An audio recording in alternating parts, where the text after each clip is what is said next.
Yes, Campanella is a very exciting technique that we have made great use of through the syllabus. We've introduced it in a progressive way, so we get an introduction in the lower grades, and by the time we get up to grade 6, then it's used fully in pieces.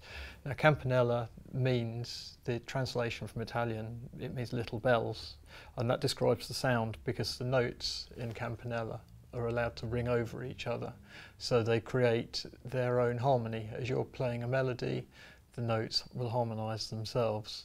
So, for example, here's a run of notes played in a normal way without a Campanella style.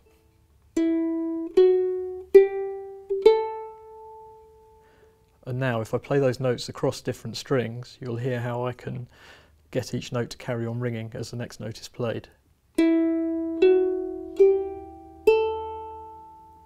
which creates a pretty ghostly sort of effect. This has been used in Eleanor Rigby for grade 6, and here's an extract of that piece.